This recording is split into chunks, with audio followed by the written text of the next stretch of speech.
সুচিত্রা, হ্যাঁ কি পরোটা খাবা? হ্যাঁ পরোটা বানাও তো, আচ্ছা। খাবো। ঠিক আছে। আমি কিন্তু রান্নার এই কর্মে লেগে গেলাম গা বন্ধুরা। তো পরোটা আমাতে যা যা উপকরণ লাগে সব কিছু দিয়ে আমি খেলাইছি।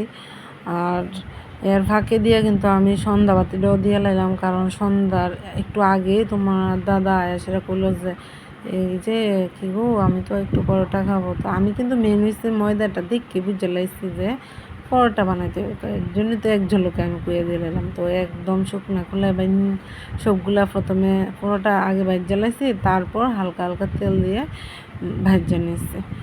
তো একে একে সবগুলা পরোটা ভাজ্যা লাইছি, আর এদিকে ভাবতেছি পরোটা তো বানাইতে অনেকক্ষণ সময় নিল কি জানি। তারপরে দেখি কি কই।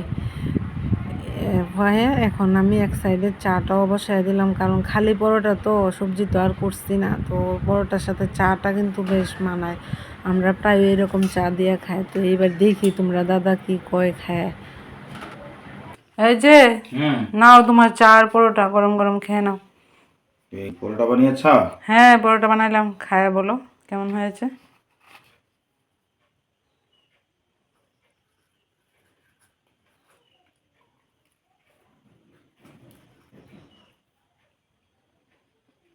একদম দোকানের মতো। পারফেক্ট। পারফেক্ট। আমরা দোকানে যেরকম পরোটা খাই হ্যাঁ তার থেকে ভালো হয়েছে। কারণ দোকানে যে তেল ব্যবহার করে আর বাড়ির তেল তো বুঝতেই পারছেন।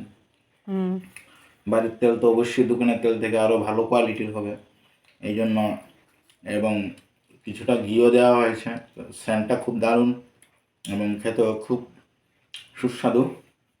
আপনারাও বাড়িতে এরকমভাবে ট্রাই করে পরোটা খাবেন, মাঝে মধ্যে টিফিন করবেন আপনারা। ঠিক আছে, তাহলে সন্ধ্যার টিফিন একদম পুরো জমা গেল। হুম হুম।